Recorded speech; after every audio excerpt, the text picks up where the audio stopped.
Sa papa ko, good health.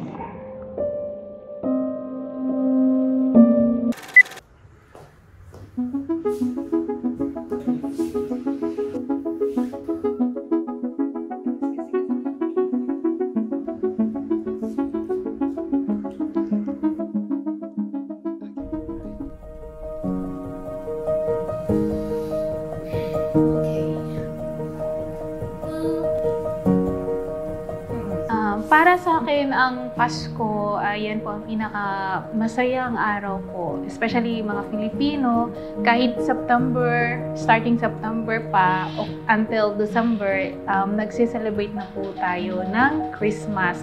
Ang Pasko para sa akin is ang pagkakaisa ng pamilya. Tuwing Pasko is nagluluto kami sa umaga and then pumupunta kami sa simbahan. Pasko is usually to be with the family, and I remember how we celebrate the Christmas in the Philippines.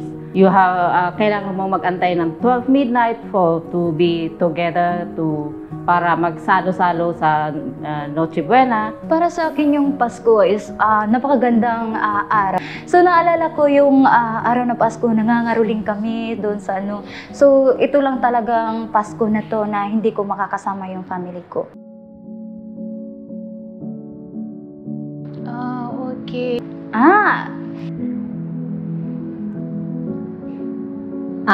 It's my parents. Nag-celebrate po sila ng Christmas last year. Tapos, and itong picture na din ito po yung kaming magkakapatid na kumakain po kami. Tapos, nagpa-picture po kami. I think sa mall ata to. Ito, napaka-memorable talaga nito kasi yung mama ko kasama. Ito. Kasama ko asawa ko dito nung Christmas Day. Lumabas kami. Nag-date kaming dalawa. Kaming dalawa lang. Nag-date kami dito. Tapos, itong isa, ito yung sa Pilipinas. Kasama ko, Christmas Day din ito. Kasama ko ang mga kapatid ko. Mga kapatid ko at isa kong pamangkin. Yung pangalawa, eto, nanay ko at saka ako. Pareho kami ng ngiti. Nakakamiss. Namimiss ko din yung lola ko. Ilang taon na hindi Hindi ko na alam.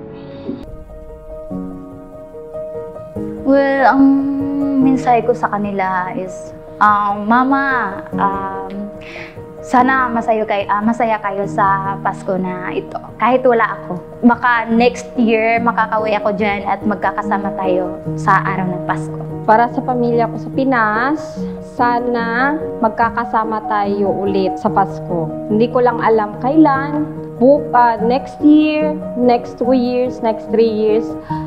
Yun talaga yung hiling ko na makasama kayo kasi hindi nagse-celebrate ng Christmas together. So hopefully, next Christmas makasama ko na kayo. Well, my wish ko lang po sa family ko, especially sa papa ko, good health.